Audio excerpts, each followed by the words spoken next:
The hearing room was a vast chamber of polished wood and cold marble, every surface gleaming under the harsh glare of fluorescent lights. The hum of countless cameras filled the air, their red tally lights blinking rhythmically like distant warning signals. Reporters sat silently, pens poised, microphones angled, and eyes locked on the door. Inside, the atmosphere was electric but heavy with unspoken tension. It was a place where history would be made or shattered, where truth would wrestle with power under the unforgiving gaze of millions watching live across the nation. Every breath felt measured, every heartbeat echoed in the quiet. Then the heavy door creaked open. Jasmine Crockett stepped inside with quiet confidence. There was no dramatic entrance, no theatrical wave or smile, just the simple, purposeful sound of her heels striking the cold stone floor. Her steps were steady, deliberate, each one carrying the invisible weight of the years spent fighting silence and injustice. Her face was composed, but her eyes burned with quiet fire, a fierce determination that seemed to say, "I am here to speak for those who cannot." The room, vast and intimidating, seemed to shrink around her as all eyes fixed on her calm, unyielding presence. As Jasmine moved toward the witness table, the murmurs died down. The air thickened with anticipation, as if time itself had slowed, waiting for the moment she would break the silence that had lasted for decades. This was not just another political hearing. It was a reckoning, a moment when buried truths would be unearthed, when voices long suppressed would finally be heard. Jasmine's arrival was the first step in a journey that would shake the foundations of power, challenge the walls of secrecy, and force a nation to confront its darkest shadows. The room held a heavy silence, not the kind of calm that soothes, but the kind that presses down like a weight on every chest. Cameras zoomed in, capturing every subtle movement, every twitch of a finger or flicker of an eye. Reporters leaned forward, their pens poised, waiting for the story to unfold. All eyes fixated on the slender black leather ledger resting on the polished table. It looked ordinary, even unassuming, but inside it carried decades of secrets, names, codes, and forgotten lives. A piece of evidence that had been hidden away, locked in silence for over 30 years. For some, it was just a book. For others, it was the key to unlocking a dark chapter long erased from public memory. The ledger was a silent witness to unspeakable truths, truths that many had tried desperately to bury. Whispers buzzed beneath the surface, questions unspoken but heavy. Who were these girls? Why had their names been erased? What had been hidden for so long? And above all, the question hanging in the air, what would happen once the silence finally broke? Across the room, Donald Trump sat with his usual composure, arms folded, a smirk barely hiding the flicker of unease in his eyes. Around him, his closest allies exchanged quick, guarded glances, the weight of the moment settling like a storm cloud on the horizon. They had weathered countless battles before, but this was different. Something about the ledger, its quiet presence on the table, the weight it carried sent ripples through even the most seasoned political veterans. The air was thick with anticipation and silent dread. It was as if the calm before a hurricane had settled over the chamber. Everyone knew the storm was coming, and when it did, it would not be gentle. Trump's gaze sharpened, his smile fading ever so slightly. The cracks in the armor he wore in public were beginning to show. Behind the confident fade was a man who could sense that the reckoning was near, a reckoning he could neither dismiss nor outrun. The room held its breath, waiting for the first thunderclap, the moment when decades of secrets would finally explode into the light. Jasmine carefully flipped through the worn pages of the ledger, revealing a series of codes, E15, E1617, stark, impersonal, yet heavy with untold stories. These weren't just numbers, they were names, erased lives, silenced. Each code represented a young girl reduced to nothing more than an inventory tag, stripped of identity, age, and dignity. The coldness of the ledger's entries sent a chill through the room, a haunting reminder of how easily human lives were devalued and erased. As Jasmine held the page up for all to see, a wave of quiet shock washed over the chamber. The audience felt the weight of those absent names, girls who vanished without a trace, who had become shadows in a world that refused to see them. The dehumanization was palpable, victims turned into ciphers, erased from every official record except this secret list. It was more than a ledger, it was a mirror reflecting a system built on silence and cruelty. The room grew colder, the tension thickened. This was no longer just politics or scandal. It was a raw, painful reckoning with the cost of turning a blind eye. As Jasmine methodically revealed each coded entry, the entire room seemed to shift on an invisible axis. Donald Trump, who had arrived with the usual air of confidence, his trademark smirk playing at the corners of his mouth, suddenly looked different. The easy certainty that had long cloaked him began to unravel. At first it was subtle, a brief pause, a flicker of doubt in his eyes. Then the smirk faded, replaced by a tight line of lips. His eyes darted, scanning the faces around the room, searching for allies or escape routes, but finding none. The crowd, the cameras, the evidence all closing in like a tightening noose. His body language betrayed the first signs of real tension. His shoulders stiffened and his arms folded tighter across his chest, as if trying to shield himself from the invisible storm Jasmine had summoned. The swagger that once defined his public persona, bold, unshakable, commanding, now felt forced, brittle even. Gone was the bluster and blinding confidence. Instead, a quiet, almost imperceptible unease settled over him, visible in the way his hands tapped nervously on the table, and the faint crease between his brows deepened. For years, Trump had stood behind a wall of bravado, deflecting accusations and controversies with a sharp tongue and a confident grin. But now, confronted with decades-old secrets laid bare, that wall was cracking. The ledger's cold pages seemed to strip away the armor, exposing vulnerability rarely seen in public. The silence from Trump grew heavier with every page turned, every name revealed. Where once his voice would have risen sharp, dismissive, combative, now came only tense quiet. It was the silence of a man who understood that the game had changed and he was no longer in control. Around him, whispers of surprise and disbelief rippled among his allies, who themselves began to sense the precariousness of their position. The unspoken truth settled. This was not just another political attack. This was an existential threat, one that could unravel a carefully built empire. The room held its breath, sensing the rare moment when power meets its reckoning. For the first time that day, the image of Donald Trump was not one of certainty or dominance, but of a man caught in the tightening grip of truth he could no longer escape. Jasmine's voice remained calm, measured almost a whisper in the grand chamber. She didn't need to raise it. The weight of her question carried far more power than any shout could. Why were their names erased? The room fell into a sudden, heavy silence. It was as if the very walls themselves recoiled at the question. No one dared speak. The cameras kept rolling, capturing the frozen faces, politicians, staffers, reporters, all caught in that breathless moment. That simple question exposed a wound too deep for words, a silence too loud to ignore. It spoke of a system that chose to hide the truth rather than confront it, of lives deemed unworthy of remembrance erased to protect the powerful. Jasmine's eyes scanned the room, steady and unwavering. She didn't need to say more. The question hung in the air, an invisible weight pressing on every soul present, and in that silence the truth started to crack the surface. Maria Escobar was just 16 when her world was turned upside down. She was young, hopeful, and full of dreams, the kind of dreams that felt fragile in the face of a cold, indifferent world. Her voice trembled slightly as she recounted the night that changed everything. Told she was there to serve drinks, to be part of the staff at a glamorous event, Maria soon realized she was something else entirely.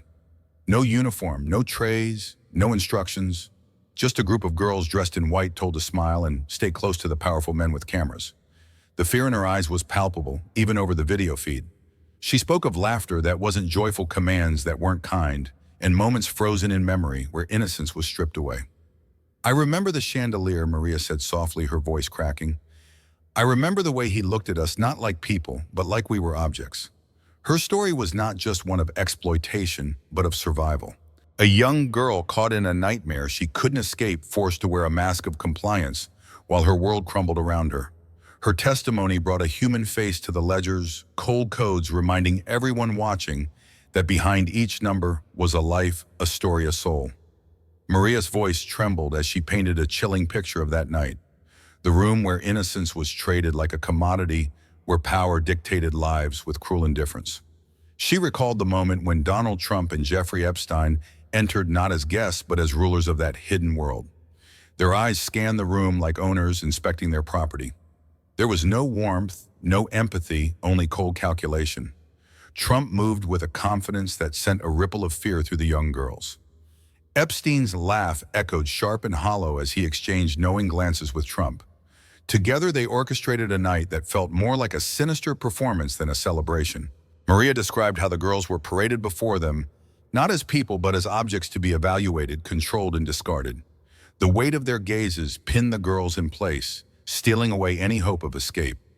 Behind those cold eyes were lies, lies that masked exploitation, deception, that hid cruelty behind a veneer of glamour. The girls' silent screams echoed in the room, unheard but deeply felt by those who bore witness. It was a brutal reminder of how power can corrupt, absolutely turning human lives into mere chess pieces in a game played behind closed doors. The spotlight was unforgiving, the cameras relentless, but Maria stood firm. Her hands trembled slightly, a visible reminder of the fear she carried deep within. Yet her voice was steady, unwavering, carrying the weight of truth across the silent room. Every word she spoke echoed like a crack in the fortress of silence that had protected the powerful for decades. There was no room for doubt, no hint of hesitation. Her testimony was raw, real, a living testament to survival amid darkness. Despite the trembling in her fingers, her eyes burned with quiet strength. She was not just telling a story, she was reclaiming her voice, and with it the voices of countless others who had been silenced. The room, packed with politicians, media, and witnesses, fell utterly silent. Even the hum of the cameras seemed to pause, as if the world itself was holding its breath. In that moment, Maria was more than a witness. She was a beacon of courage, a symbol of resilience, standing tall against years of injustice. Her courage didn't roar. It trembled, yes, but it carried a power that silenced a room and stirred a nation. Gregory Finch was more than just a photographer. He was an unwilling witness, trapped behind the lens, forced to see what no one else dared to acknowledge. Tasked with capturing moments at the grand wedding, Finch's camera saw more than just celebration. It saw the shadows lurking in the corners, the forced smiles, the hollow eyes of young girls dressed in white. Through his lens, he watched lives being commodified, innocence traded silently beneath crystal chandeliers. Each shutter click was a reminder of the horrors unfolding in slow-motion scenes. He couldn't unsee images that haunted his every waking moment. Caught between his duty and his conscience, Finch felt the weight of complicity crushing him. Every frame he snapped was a piece of a puzzle, a story of exploitation and silence that begged to be told. His photographs became silent screams, proof of a darkness many tried desperately to hide. Yet the moral battle tore at him: how to expose the truth without becoming part of the very machinery he despised. Finch's story reveals the painful conflict of a man who held the evidence but feared the consequences of unveiling it, until finally courage overcame fear. The images flickered onto the massive screens behind the committee, each photograph sharper and more haunting than the last. Rows of young girls stood side by side, dressed uniformly in white dresses, their faces pale and their eyes empty, as if the life had been drained from them long before the camera clicked. There were no names, no stories, just a chilling sequence of faces stripped of identity. Each girl looked like a doll on display, silent, motionless, reduced to mere objects in a sinister collection. The stark contrast between the opulent ballroom and these hollow-eyed figures was unbearable. Glittering chandeliers cast harsh light on innocence lost, turning a place of celebration into a chamber of exploitation. As the photos flashed one by one, the room grew heavier with silent outrage. It was impossible to ignore the truth staring back from those empty eyes. These were not guests, not entertainers, but victims, commodified, cataloged, and forgotten. The screen became a silent testimony, screaming louder than any words could. It revealed the brutal reality behind the glitter, a world where girls were treated not as humans, but as merchandise to be bartered and discarded. The committee watched in stunned silence, forced to confront a darkness that had thrived in the shadows for decades. Gregory Finch slowly lifted a faded photograph and placed it beneath the document camera. The image revealed a lavish hotel suite, gilded mirrors, velvet chairs, and a crystal ashtray beside a chilled bottle of champagne. But it was what lay in the corner of the mirror that froze the room. A pinhole camera, Finch explained quietly, pointing to a tiny black dot embedded discreetly in the glass. This wasn't just a piece of surveillance technology. It was a symbol of constant control, a silent witness watching every move, every whispered conversation, every stolen moment of fear. Finch's voice grew somber as he described how these hidden cameras were not merely for staff monitoring, but tools of manipulation and intimidation. A mechanism designed to trap, to hold power over those who had no voice, capturing proof that could be used or destroyed at will. The camera concealed in the mirror was more than a device, it was a metaphor for a system built on secrecy, coercion, and exploitation, a system that turned people into prisoners of invisible eyes. As the room absorbed the revelation, the weight of unseen surveillance settled over everyone present. The chilling reality that these young girls were not just victims of circumstance, but targets of deliberate, calculated control struck a nerve no one could ignore. The camera in the mirror became the darkest symbol of all the unblinking eye of a ruthless machine that fed on silence and suffering. The screen flickered to life, revealing a dimly lit ballroom shimmering under grand chandeliers, gold accents glinting faintly in the soft light.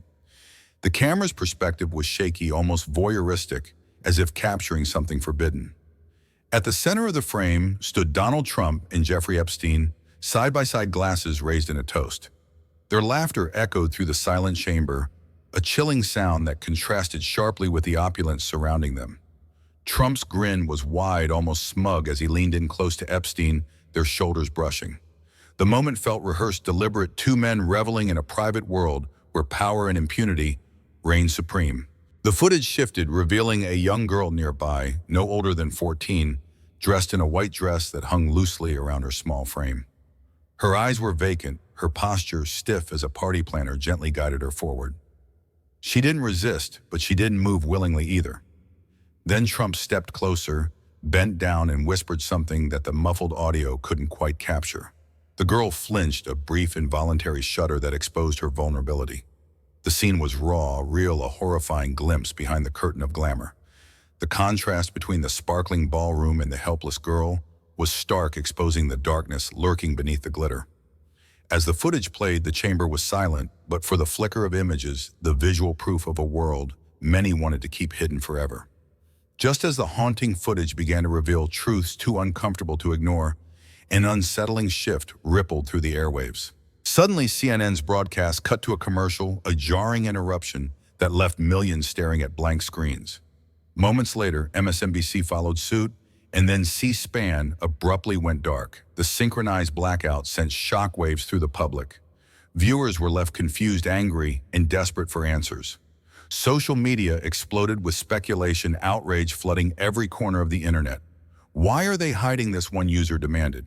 What are they so afraid of? The carefully orchestrated silence only fueled suspicion. It was clear to many that powerful forces were at work behind the scenes, pulling strings to suppress a story that threatened to upend established narratives. The public's trust fractured in that moment, replaced by frustration and a growing demand for transparency. People refused to be silenced, their voices rising louder in the void left by the blackout. That calculated silence became a rallying cry, a signal that the truth was too dangerous for some to face but too vital for the nation to ignore. What mainstream media tried to silence, social media amplified with relentless force. Within minutes, clips from the hearing flooded platforms like Twitter and TikTok. Hashtags such as #GirlsOver93, #JusticeForSurvivors, and #BreakTheSilence exploded in popularity, igniting conversations across the globe. Every share, every comment, every repost became an act of defiance, a refusal to let the story fade into obscurity. Ordinary people became activists overnight, turning their feeds into battlegrounds for truth and justice. The movement gained momentum as survivors, advocates, and allies shared their own stories and support. Candlelight vigils were organized, voices raised in unison, demanding accountability and change. Social media transformed from a simple communication tool into a powerful weapon, breaking barriers that had kept victims silent for decades. It connected millions, turning isolated pain into a collective roar that could no longer be ignored. The hashtags weren't just trends, they were the rallying cries of a generation demanding justice, remembrance, and a reckoning for the past. The air in the hearing room was electric, every eye fixed on the unfolding drama, every heartbeat pounding with the tension that had reached a breaking point. Donald Trump had sat stoic for too long, but the avalanche of evidence was too overwhelming to contain. Suddenly, his composure cracked. The polished mask slipped, revealing a man pushed to his limits. His eyes flashed with fury, lips tightening before exploding into a shout that echoed off the marble walls. "This is a witch hunt," he bellowed, voice raw and trembling. "This is fake news, fabricated lies. You want to destroy me and my legacy." His fist slammed hard against the polished wood table, rattling microphones and sending a ripple of shock through the room. The confident, untouchable persona that had once commanded rooms was replaced by desperation, a man cornered, fighting back with venomous words. His tirade spiraled accusations hurled at committee members, reporters, and even unseen enemies. "You have no proof, none. This is a disgrace." A political circus, his voice cracked under the strain, revealing the weight of the pressure bearing down on him. The chairman tried to restore order, pounding the gavel, but Trump was relentless, his rage pouring out in waves. "I've never met these people, these so-called victims, lies, fabrications." The room fell into a stunned silence, broken only by the heavy breaths of those watching. The explosive outburst laid bare a man, not only fighting for his public image, but grappling with the terrifying possibility of downfall. Behind the fury, a flicker of vulnerability surfaced, the fear of exposure, of losing control, and facing consequences that could shatter everything he had built. For the viewers watching at home, it was a moment of raw humanity, hidden beneath layers of power, a glimpse into a man unraveling under the weight of truth. As Trump's fury exploded, Jasmine sat motionless, her eyes steady and unblinking. While his words spilled out like a storm, hers were measured, deliberate, each question cut through the chaos like a surgeon's blade. She didn't raise her voice. She didn't need to. The power behind her calm was undeniable, a quiet confidence that spoke louder than any shout. With surgical precision, she methodically dismantled his defenses, exposing the cracks in his story with every pointed inquiry. Her tone was cold, clinical, yet filled with an unyielding determination. "Mr. Trump," she began, voice low but firm, "how do you explain the ledger entries that bear your signature? Why were these girls reduced to codes erased from every other record?" Her questions hovered in the charged air, demanding answers Trump could no longer dodge. Each one was a blow to his narrative, a reminder that the truth was closing in. The room held its breath as Jasmine's gaze locked onto Trump's, unwavering and unflinching. In that moment, she wasn't just a congresswoman, she was the voice of a nation demanding accountability. Her calm was more than composure. It was a weapon slicing through lies and deflections with ruthless precision. The room was charged with tension as Jasmine reached into her folder and unfolded the worn ledger one last time. The air seemed to thicken, every eye fixed on her, as she prepared to do something no one had dared to do before. One by one, she read aloud the names that had been reduced to mere codes for decades. Each name was a life, a story, a soul once silenced and forgotten. Ana Morales, she began, her voice steady but heavy. 16 years old, last seen at the Maples wedding. The room fell into a hush, the weight of that name settling over everyone like a solemn prayer. Bella Takahashi, 15 years old, listed as entertainment staff E17. Her words cut through the silence like a blade, bringing flesh and blood to the cold anonymity of the ledger. Charlotte Rowe, 16, disappeared 2 days after the ceremony. With every name, the girls stepped out from the shadows, their humanity undeniable. Tears glistened in the eyes of some witnesses, others sat rigid, overwhelmed by the gravity of the moment. Jasmine's voice never wavered. She honored each girl with dignity, breathing life back into their stories. The ledger was no longer a list of codes. It was a testament to resilience, a call for justice. When she finished, the chamber was silent, but transformed. The girls were no longer ghosts. They were remembered, seen, and impossible to ignore. In that silence, the power of truth settled like a tidal wave, breaking through decades of denial and sparking a nation's demand for reckoning. The moment Jasmine's voice faded, the impact rippled far beyond the walls of the hearing room. Across the nation and around the world, reactions poured in, a tidal wave of shock, anger, and hope. In homes and cafes, millions watched live broadcasts, their faces reflecting disbelief and sorrow. Social media feeds exploded with messages of support, outrage, and calls for justice. Hashtags trended globally, uniting strangers in a collective demand for accountability. Politicians from both sides of the aisle stepped forward, some visibly shaken, others cautiously supportive. Statements flooded in calling for independent investigations, reforms, and a reckoning that could no longer be delayed. Survivors' long silence found their voices again. Letters, calls, and testimonies poured into hotlines and advocacy groups, breaking decades of silence. Many expressed gratitude to Jasmine for breaking the barriers that had kept their stories buried. International media picked up the story, spotlighting a scandal that exposed the dark underbelly of power and privilege. The hearing ignited a global conversation about justice abuse and the urgent need to protect the vulnerable. In every corner of the world, the hearing became a beacon of hope, proof that courage and truth could shatter even the most fortified walls. In the wake of the hearings, explosive revelations, the momentum for justice surged unstoppable. The Oversight Committee, faced with mounting pressure from the public, and lawmakers unanimously voted to launch a full independent investigation. This wasn't just a procedural step, it was a seismic shift in the fight against decades of silence and cover-ups. The investigation promised transparency, accountability, and the possibility of uncovering truths long buried. Leaders from across the political spectrum hailed the decision as a breakthrough, signaling a new era where no one, no matter how powerful, would be beyond scrutiny. For survivors and advocates, it was a beacon of hope, a long-awaited promise that their voices would finally be heard and justice pursued with unrelenting resolve.